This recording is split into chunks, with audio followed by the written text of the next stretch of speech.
I got to the medical center, went to the receptionist, lifted my glasses up, and blood came down my eyes like this. And I said, I have been spat in the eyes by a spitting cobra.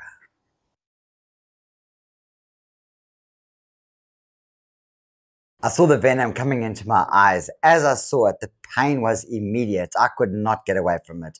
So I thought to myself, oh my goodness, I've been spat in the face by a spitting cobra.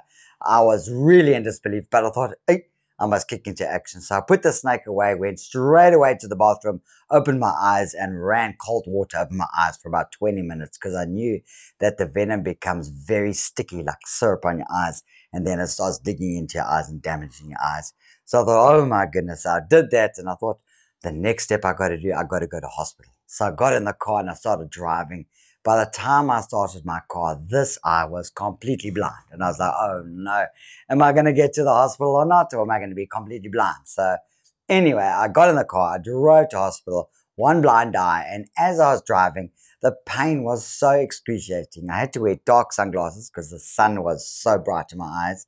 And the pain was so sore, I could feel the venom going back into the back of my eyes and down my sinuses like this, and starting to burn into my sinuses and my station tubes. On the way to hospital, I saw a little bit of white blur in my eyes, and I was like, oh no, I'm not going to make it, or else I'm going to be blind before I get to the hospital. So eventually I got there, I could see still okay, and I got to the receptionist and I asked the lady, I said, please, can you sort me out because I've been spat in the eyes by a spitting cobra?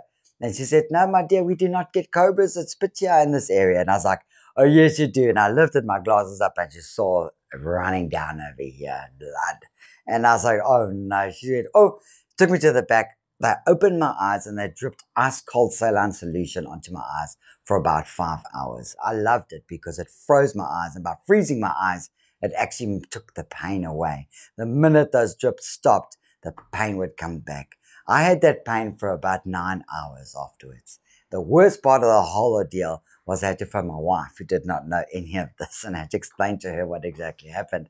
She wasn't very happy with me, but obviously understood it comes with the job. So anyway, the worst part also afterwards was for 3 weeks later, I still had these burning sensations now and then in my eyes with the rupturing of the blisters that had formed behind my eyes from the venom.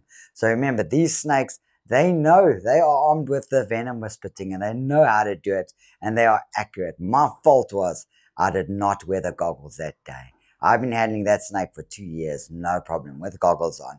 And the day I did not is the day it knew, and boom, it sprayed me in the eyes. I am very lucky I did not get sprayed in both eyes perfectly. Just the one eye, and the splash from it landed in this eye. But it doesn't only just affect the eyes, it affects the sinuses, the station tubes. My whole face was swollen.